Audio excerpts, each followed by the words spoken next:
وہ کون سے کام ہیں جو اللہ تعالیٰ کے علاوہ کوئی اور شخصیت انجام نہیں دے سکتی؟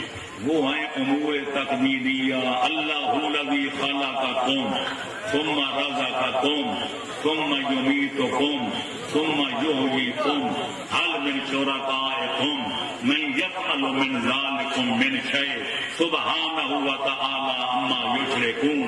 اللہ سورہ روم میں پارہ نمبر 21 میں اور رکوع نمبر 7 میں فرماتے اللہ وہی تو ہے جو تمہیں پہلے پیدا کرتا ہے، جس کو چاہے بیٹیاں، جس کو چاہے بیٹے، جس کو چاہے جوڑا جوڑا اور جس کو چاہے بانجھ بنائے.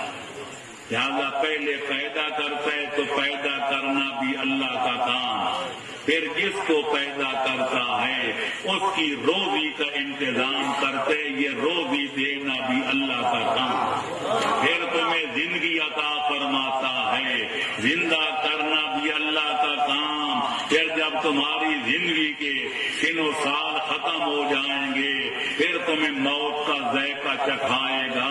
تو لہذا موت دینا بھی خالق کائنات کا کام. ثم یحییکم، جب قیامت کا وقت آئے گا تو پھر لاکھوں سالوں کے مردوں کو اثر نو، حیات نو عطا کر کے میدان محشر میں لائے گا. یہ 4 کام بیان کرنے کے بعد خالق للکار کے پوچھتا ہے مشرکین سے، او میرے شریک بنانے والوں، کوئی ہے جو میرے والے یہ کام کر سکے؟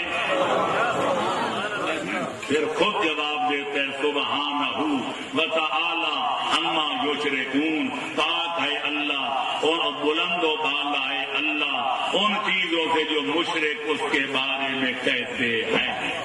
لہذا اولاد دینا اللہ کا کام، روزی دینا اللہ کا کام، موت و حیات دینا اللہ کا کام، نظام کائنات چلانا اللہ کا کام. اس لیے شاعر نے کہا تھا کوئی تو ہے جو نظام ہستی چلا رہا ہے، وہی خدا